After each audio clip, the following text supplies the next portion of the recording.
I'm on my way to Mount Diablo to confront Zodiac. I'm not sure if it's a good idea. I've never been so afraid and actually terrified my entire life, but it's my moment now. It's my chance to show the world what a great investigative journalist I am. I'll be the first to look such evil right in its eyes, confront it.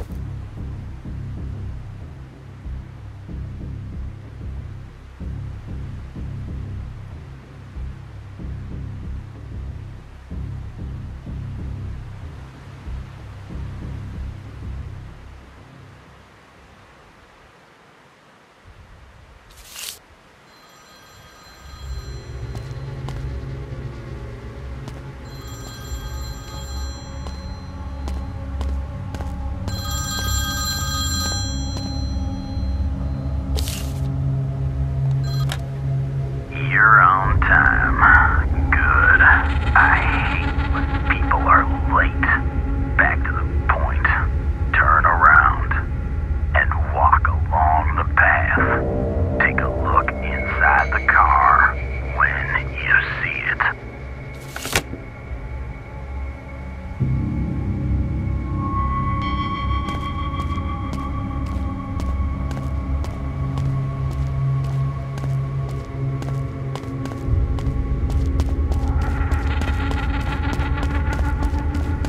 Jesus, it's freezing.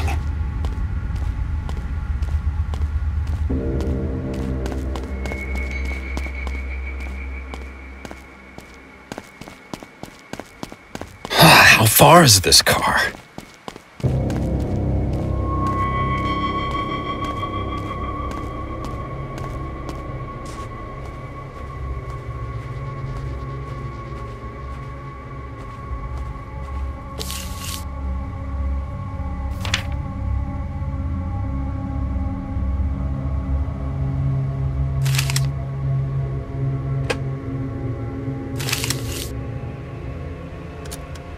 I kill because I need new slaves in hell. Hell seems a fitting place for all those petty, funny humans. I am still thinking about the bomb in the bus. Please find me, Robert. If I blow up a school bus full of children, their little shoes, body parts, and their parents' tears will be everywhere. But a lot depends on you. Back to the point. Look for the passage near the child's shoe that I left nearby.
The Zodiac. Why did I leave my gun at home?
Try again, boy.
I can't open the door.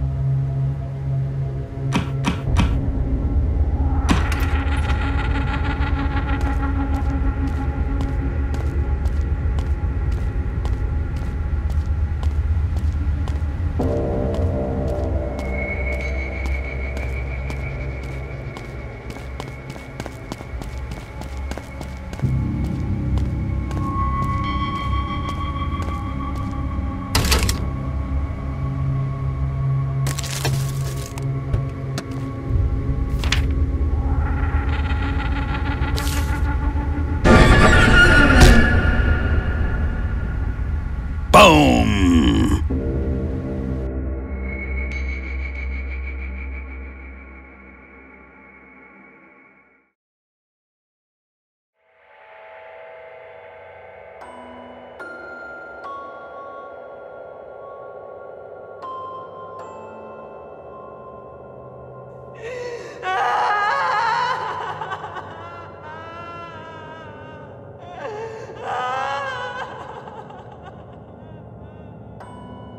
This nightmare again. Zodiac and Sherry crying. I can't live like this. Why me?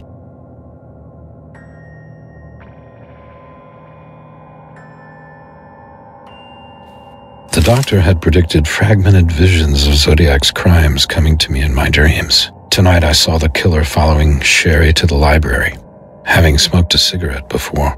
I have to write this down. Here I can collect all the clues from my dreams.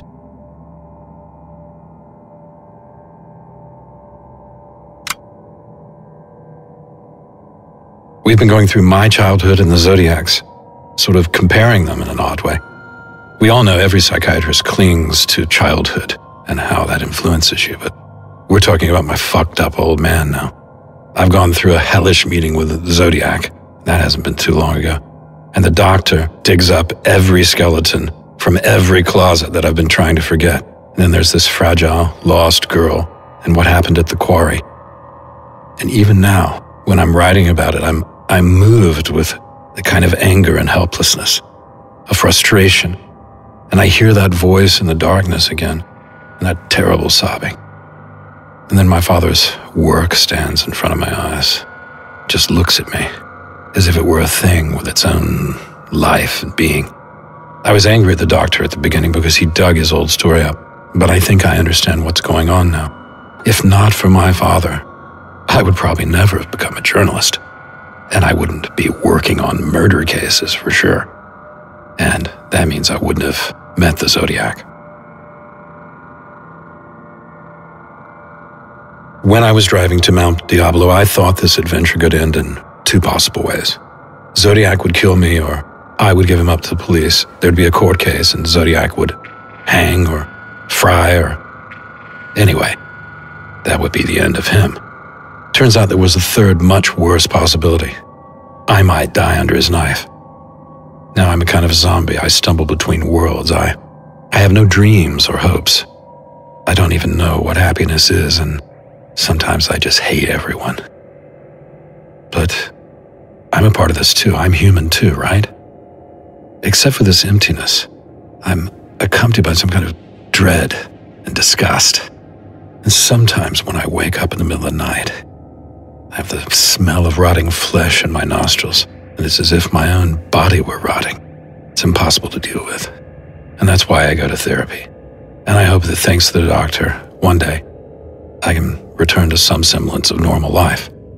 Or just have it over with. Both possibilities are tempting. I've been attempting therapy for 6 months now. Dr. Landau said recently that I'm making progress, and I'm nearly ready for his ritual. But I can't see it. I don't see the progress. I think that he keeps on saying this so that I don't stop coming, and he's studying me like some ant under a microscope. He is behaving a bit like an exorcist fighting for a soul of some sinner. Those photographs of his, those questions, those dreams, he says have been swallowed by darkness.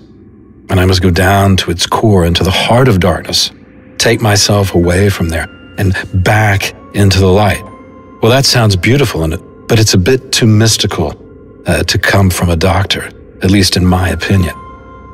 I'm starting to believe that I won't be able to finish that task, and that yes, I will go descend into the heart of darkness, and that maybe, just maybe, I'll want to stay there.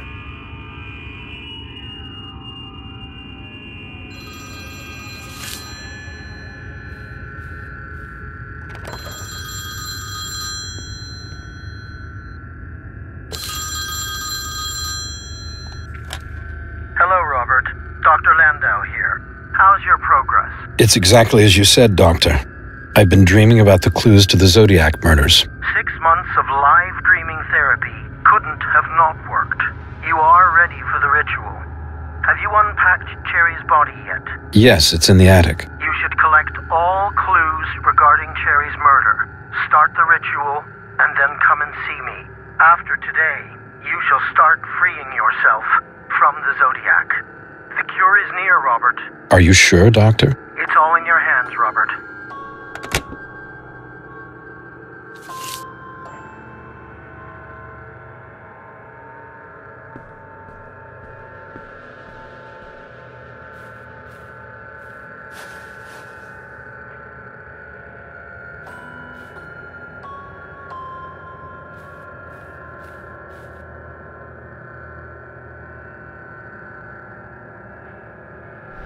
Hey, what's your name? What are you doing here? I better go for my mom. Wait here. Oh, Goose. How could I have let this happen? Maybe, if I'd saved you, then everything would have been all right.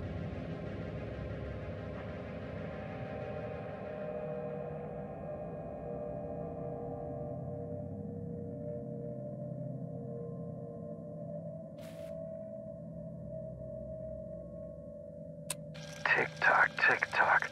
It's like beating my head against the wall. Tick-tock. Who's crazier, him or me? The Zodiac's broken the street lamp. The killings always happen in the darkness. As if he wants to hide away. As if the light intimidates him.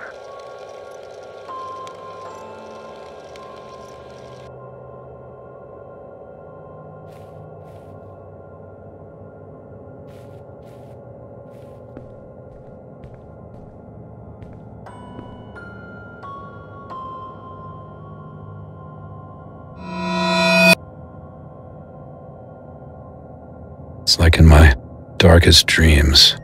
She only wanted to return the books. I could still hear the sound of cards flipping, like a moth's wings beating.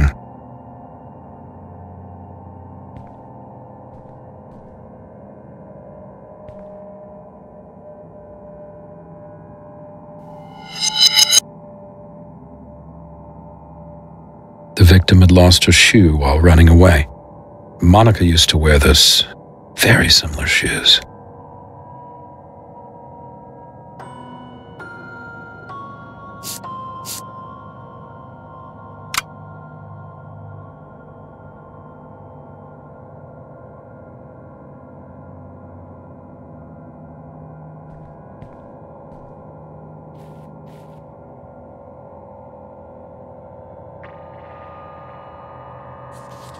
Terrible memories. This place is full of blood. I can see him leaving the knife in there. It was in the mailbox.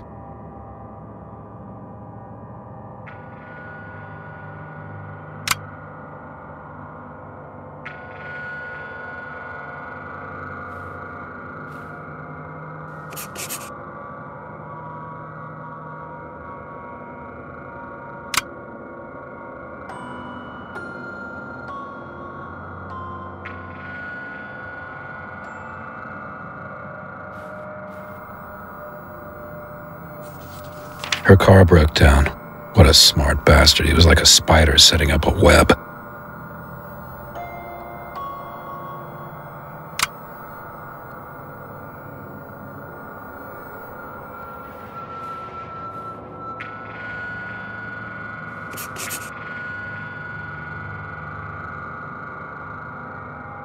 When he hired me, my editor-in-chief asked if I had any additional income because it was impossible to live on the money he was offering. I remember him well. He had cigar-stained brown teeth and bits of meat stuck in between them, or some kind of food anyway. I swear to God, he was a piece of work. Fortunately, I had a job at the car wash, and I was able to write in a disused utility closet. I managed about 3 hours of sleep per night. Those were crazy days. But I kept seeing my articles, one after the other, appearing on the front page of the newspaper, and it was a kind of miracle. And this reassured me, even though the fame alone could not sustain me. On my first official day as a journalist, I got sent to an interview with a guy at a country concert that was part of a farmer's expo. The man claimed not only that a UFO had landed in his front yard every Friday, but he also had a telepathic connection to his brothers who apparently lived in the rings of Saturn. The country band hadn't played until the end, and I had to eventually run for my life from a mob of angry rednecks, which is always fun. Why? Because I was the only man wearing a suit there. Big mistake. And everybody thought that the canceled show was my fault, like I was the producer or something. The UFO-friendly farmer had set his dogs upon me, so I was being bitten, and they were chasing me, and eventually I just got the heck out of there. To make things worse, a brick fell just a few inches away from me when I was walking up the driveway. So all in all, not a good situation. Someone else would have seen this as a sign from God, perhaps, not to do what they had in mind. I thought that anything bad that could have happened to me on the job had already happened, after that first assignment, of course. So I assumed it would be smooth sailing from here on. I mean, what could go wrong?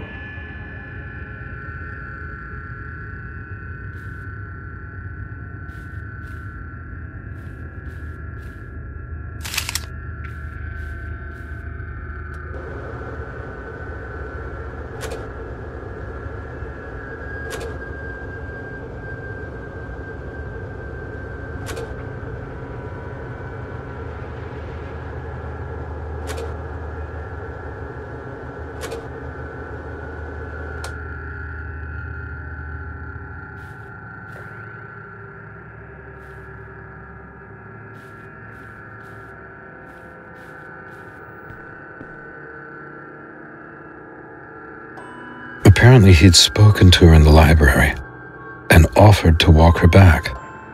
Why, that's almost like my first date with Monica.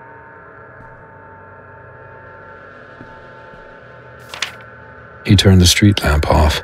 He wanted to be invisible in the shadows.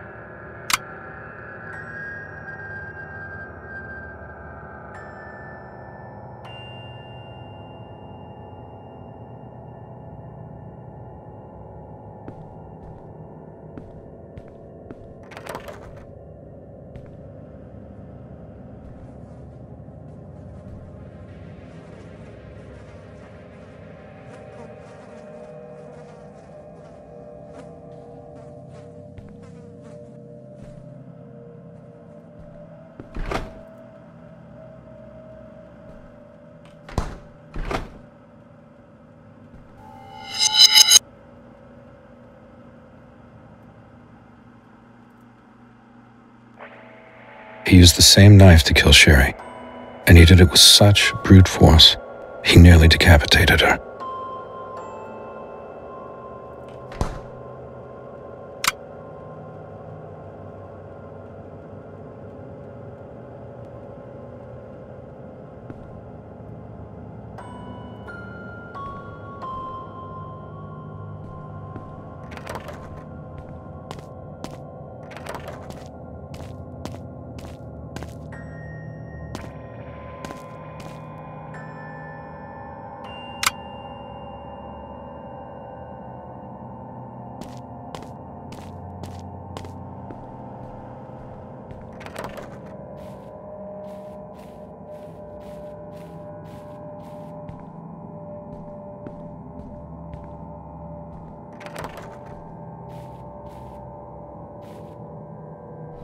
Mom, I swear she was here. Look, it's her toy, a little horse. I haven't stolen it, I swear.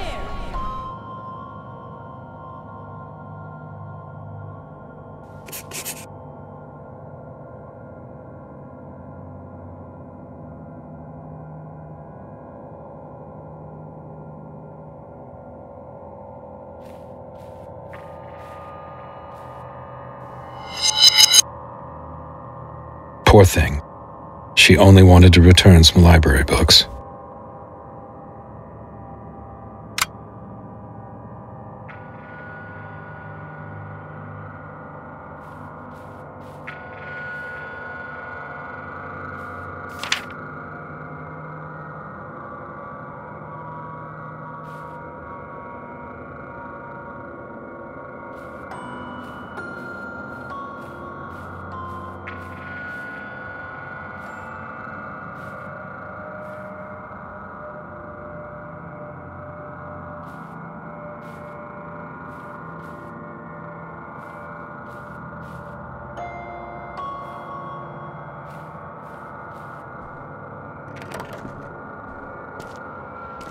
I've had enough of those pills.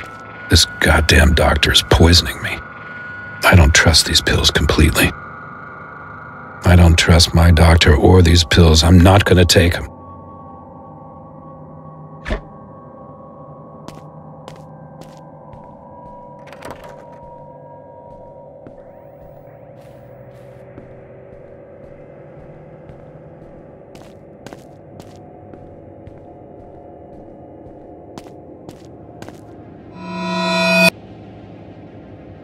I had a dream about that. There was an oil drip, just like the one from Zodiac's car. He parked it near Sherry's.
He dragged her into a quiet spot. Did he want to hide her body?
He wrote this weird poem in memory of the victim.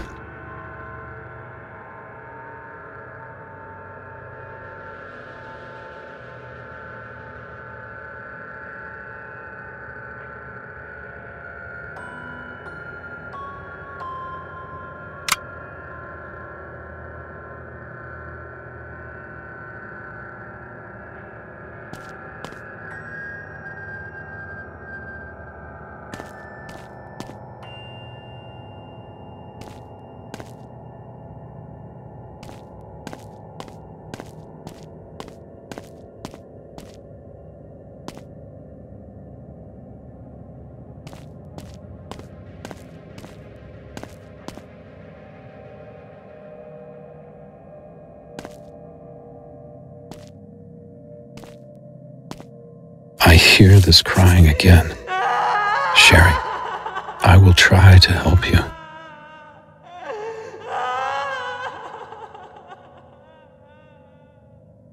I don't understand, and I do understand Zodiac at the same time.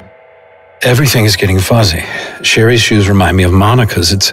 It's strange to me as his murders fill me with fear on the one hand, and yet they seem familiar on the other. That makes no sense to me. But maybe it's because I've lived to tell the tale of meeting the Zodiac, and that makes me feel different about him. But he'd nearly decapitated Sherry with a knife. He'd snuck up on her like some kind of wild beast. He'd hunted her down and cornered her, and then wrote a poem for her? Like he wanted to honor her? I mean, what is that? My mind is absolutely divided on this. I feel like a victim, and then I feel like a hunter. Now, how is that possible? I hope that the doctor's ritual will finally sort out some of this stuff because it's driving me crazy and the pills are not giving me any relief.